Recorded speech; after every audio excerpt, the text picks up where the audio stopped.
Class. आज हम करने वाले हैं remaining question of the test 2। तो टेस्ट 2 के जो रिमेनिंग क्वेश्चंस हैं वो लेवल 2 के हैं और एज ए बोनस मार्क्स थे। तो ये बहुत अच्छे क्वेश्चन है, मेरे साथ कीजिए। फर्स्ट पार्ट में आपको सारी इक्वेशंस ऑफ मोशन लिखनी थी जो मैंने यहाँ पर लिखी है, एक बार फिर से लिख लेते हैं मेरे साथ। तो क्वेश्चन नंबर 11, यहाँ पे आपको फर्स्ट पार्ट में ऑल इक्वेशंस ऑफ मोशन लिखनी थी, जिसमें कि फर्स्ट इक्वेशन होती है v is equal to u plus a t. v is equal to u plus a t को हम बोलते हैं वेलोसिटी टाइम रिलेशनशिप, बिकॉज यहाँ पे आपके पास वेलोसिटीज और टाइम को रिलेट किया गया है। तो this is called velocity time relation. फिर आपके पास दूसरा है s is equal to u t plus half a t square. s is equal to u t plus half a t square को कहते हैं पोजीशन टाइम। पोजीशन क्यों? Because यहाँ पे s जो है वो डिस्टेंस को दिखा रहा है, इसलिए इसको पोजीशन टाइम रिलेशन कहते हैं। फिर तीसरी चीज आती है आपकी, तीसरी इक्वेशन आती है v square minus u square is equal to 2as। इस इक्वेशन में आपके पास टाइम नहीं है, तो इसका मतलब ये होता है कि इसमें t इन्वॉल्व नहीं है। ऐसी सभी न्यूमेरिकल जिसमें टाइम ना दिया हो, आप बड़ी आसानी से थर्ड इक्वेशन सॉल्व कर सकते हैं। इसको कहा जाता है वेलोसिटी पोजीशन रिलेशनशिप। एक बार इन सभी जितने भी यहाँ पे सिंबल्स यूज हुए उनका मीनिंग जान लीजिए। आप u से शुरू कीजिए। u is called initial velocity, v is called final velocity,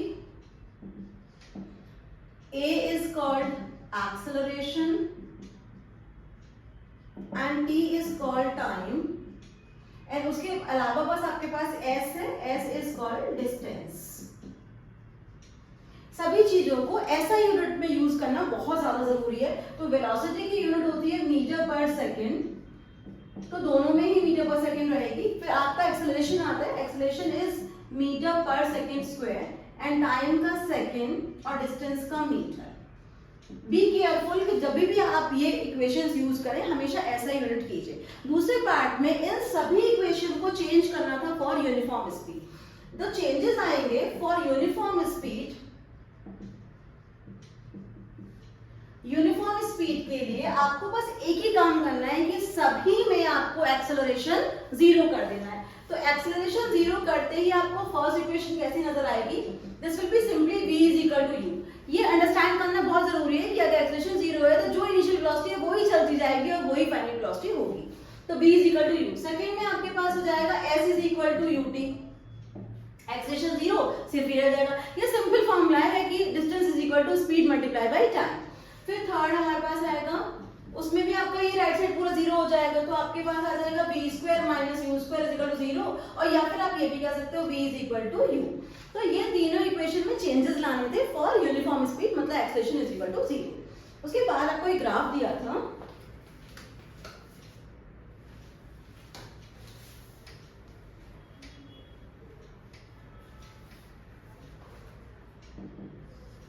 हाँ क्वेश्चन नंबर 12 के लिए ग्राफ था, वो काफी सिंपल ग्राफ था।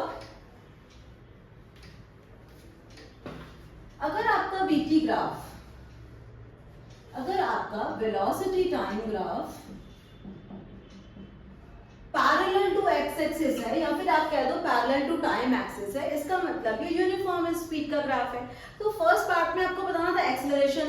जो यूनिफॉर्म स्पीड का ग्राफ है उसमें एक्सेलरेशन है ही कहाँ? जो स्पीड स्टार्ट हुई है वही चलती जा रही है। तो मतलब आपको ये बताना है, यहाँ पर आपको 20 दिया हुआ था, 0 20, तो आपको फर्स्ट पार्ट में लिखना था कि एक्सेलरेशन इज इक्वल टू 0, क्योंकि यहाँ पर यूनिफॉर्म स्पीड है तो एक्सेलरेशन 0 है। सेकेंड पार्ट है आपका वेलोसिटी। अब वेलोसिटी से रीड करनी थी यहाँ से, तो वेलोसिटी का आंसर हो जाएगा 20 मीटर पर सेकेंड। फिर है थर्ड पार्ट, इसमें निकालना था डिस्टेंस कवर्ड इन 15 सेकंड। 0 से लेकर 15 सेकंड तक आपको डिस्टेंस निकालना है, मतलब यहाँ से आप इसको ब्लॉक कर दीजिए। Area under the VT graph he distance होता है। तो ये वाला जो एरिया आप ले रहे हो उसकी शेप आपको कैसी नजर आ रही है? इसका नाम रख लो OABC। OABC एक रेक्टेंगल है, तो आपके पास आएगा distance area under VT graph में आपको सिर्फ करना है L into B, that will be 20 into 15,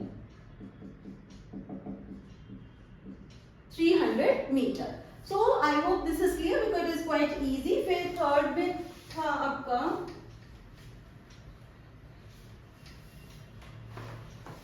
at 13 question.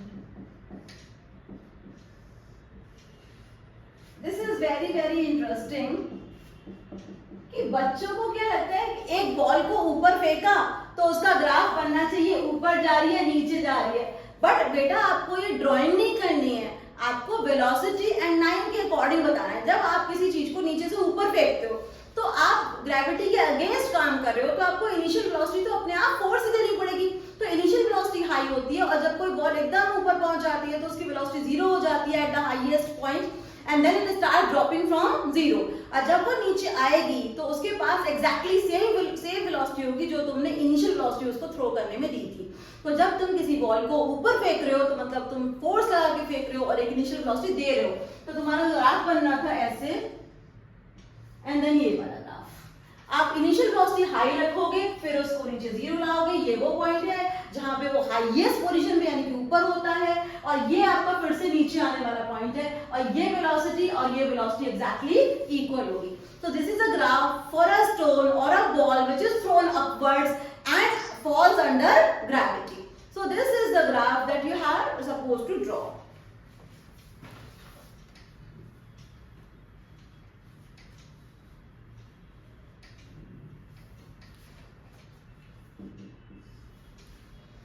Question, इसमें आपको car start from rest, any vehicle, any car, any object start from rest मतलब initial velocity is equal to zero. तो आपके पास आ रहा है u is equal to 0 metre पर सेकेंड, देन आपके पास कांस्टेंट एक्सेलरेशन है 5 मीटर पर सेकेंड स्क्वायर, एंड टाइम है फॉर 8 सेकेंड्स।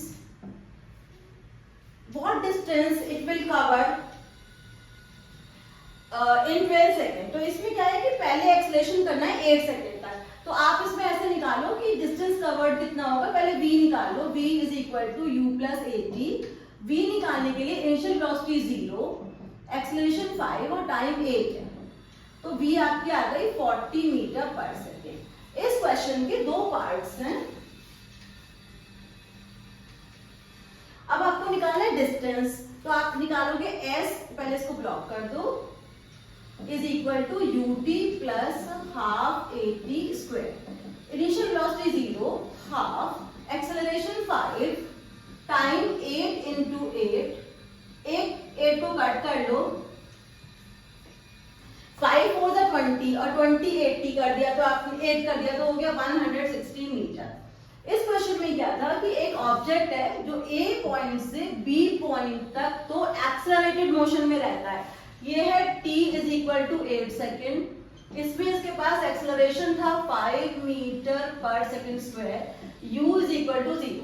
b पॉइंट पे आते आते उसकी वेलोसिटी हो गई 40 मीटर पर सेकेंड, तो ये हो गया उसका 40 मीटर पर सेकेंड।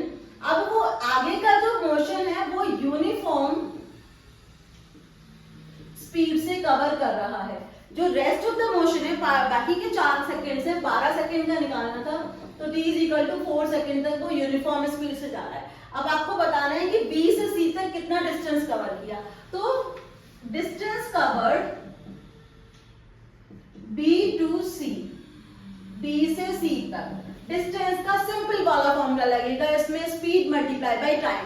स्पीड तो 40 के बाद चेंज हुई ही नहीं और टाइम 4 सेकेंड है, तो आप क्या करने वाले हो, speed multiply by time 40 metre पर सेकेंड इंटू 4, ये कितना आ रहा है आपके पास, सेकेंड करना है 4 सेकेंड्स, तो ये हो गया 160 मीटर। मतलब आपने एक्सेलरेटेड मोशन में भी ऑब्जेक्ट ने 160 किया, यूनिफॉर्म मोशन में 160 किया, तो टोटल आंसर आ गया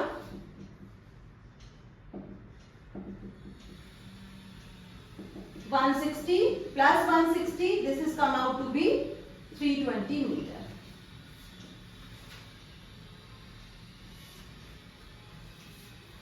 Next question.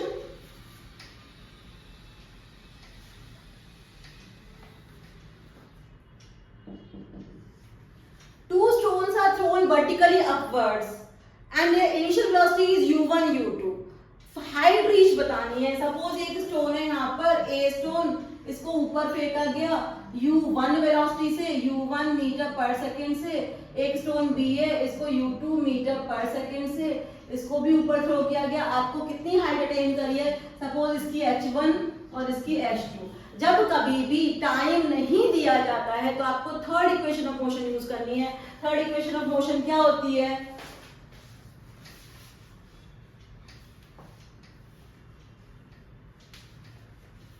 v square minus u square is equal to 2as।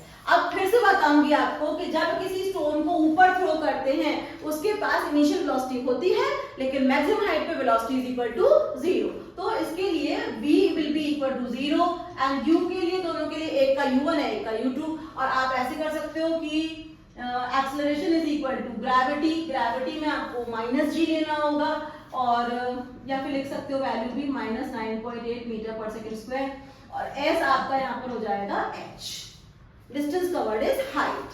तो अब इसके लिए क्या करने वाले हैं कि अब यहाँ पर आपका ये पार्ट तो 0 हो गया और यहाँ पर ऐसे आ रही है इक्वेशन मॉडिफाई हो गई आपकी, माइनस u1 स्क्वायर is equal to minus 2g और यहाँ पर h1 आपको निकालना है। h1 के लिए करना है नेगेटिव नेगेटिव काट दो और h1 की वैल्यू हो जाएगी u1 square upon 2g। Similarly कुछ नया नहीं होना, h2 में भी यही आना है। तो दिस इंप्लाइज कि h2 will is equal to u2 square upon 2g। We are supposed to find the ratios। तो रेशियो निकालने के लिए h1 upon h2 will be equal to u1 square upon 2g ऊपर और नीचे u2 स्क्वायर अपॉन 2g, ये नीचे 2g cancel कर दो और आपका आंसर आ गया। ये प्रूव करना था आपको कि दोनों की जो हाइट का रेशियो होता है वो उनकी इनिशियल वेलोसिटी के बराबर होता है। मोस्ट ऑफ द क्वेश्चन मैंने इसमें एनसीईआरटी एग्जाम्पलर से दिए थे।